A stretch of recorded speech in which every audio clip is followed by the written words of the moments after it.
Bonjour à toutes et à tous, merci de suivre ce flash d'information. Ce 4 février est célébrée la journée mondiale de lutte contre le cancer, une 12e édition à laquelle la Côte d'Ivoire se joint. Je suis informée et je vais m'engager dans la lutte contre le cancer. C'est le thème retenu cette année pour marquer la lutte contre cette maladie qui a causé plus de 9 millions de décès dans le monde. Je vous propose à présent de suivre la déclaration du ministre de la Santé et de l'Hygiène publique à ce propos. La commémoration de cette journée est une occasion pour rappeler à tous que le cancer est un problème de santé publique dans tous les pays du monde. Pour faire face à ce défi, l'État ivoirien s'est doté de moyens de prévention et de traitement. C'est ainsi que depuis 2017, un programme national de lutte contre le cancer a été créé et elle est destinée aux jeunes filles de 9 ans. Les efforts conjoints des parties ivoiriennes et partenaires ont permis 1. La réalisation de 2 centres de sénologie, l'un au centre hospitalier et universitaire de Treichville et l'autre à l'Institut national de santé publique à Niamey. 2.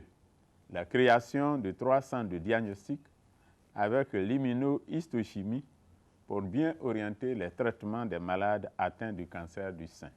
La réduction de certains médicaments anticancéreux et de leur gratuité à travers la convention signée avec le laboratoire Roche. Passons à la culture à présent. Le Bureau ivoirien du droit d'auteur, le Burida, a un nouveau conseil de gestion provisoire.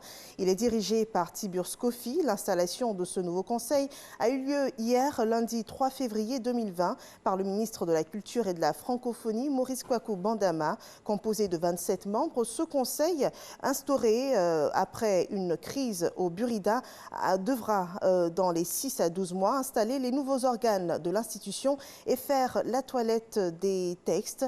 Un nouveau directeur général a été nommé en la personne de Karim Ouattara. Il est l'administrateur financier du Burida. Les détails dans nos prochaines éditions. La 47e session du cours régional de politique commerciale s'est ouverte à l'UNCA d'Abidjan. C'est une initiative de l'Organisation mondiale du commerce à l'endroit des fonctionnaires gouvernementaux. Et cette année, ils sont 31 auditeurs à suivre cette formation sur la négociation.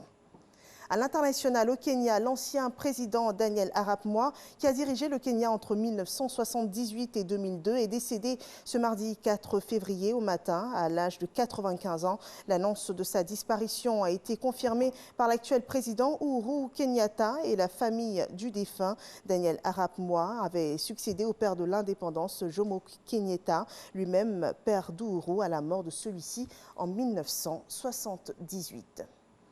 Toujours hors de nos frontières, la Cour constitutionnelle du Malawi a annulé hier lundi la réélection du président sortant Peter Mutharika en mai 2019. Elle ordonne l'organisation d'un nouveau scrutin présidentiel dans les 5 mois à venir. Peter Mutharika est au pouvoir depuis 2014 et il avait été réélu en 2019 avec 38,57% des suffrages selon la commission électorale devant le principal représentant de l'opposition, Lazaro Chakwera, qui a eu 35,41%. Seulement 159 000 voix les séparaient. Et cette urgence sanitaire, le coronavirus, plusieurs pistes de traitement sont à l'étude contre la nouvelle épidémie, le coronavirus qui a émergé en Chine et pour lequel aucune thérapie n'est encore disponible et n'a encore fait ses preuves. Une annonce a été faite par des spécialistes français de la recherche médicale. Des résultats sont annoncés dans 20 mois. C'est la fin de ce flash d'information.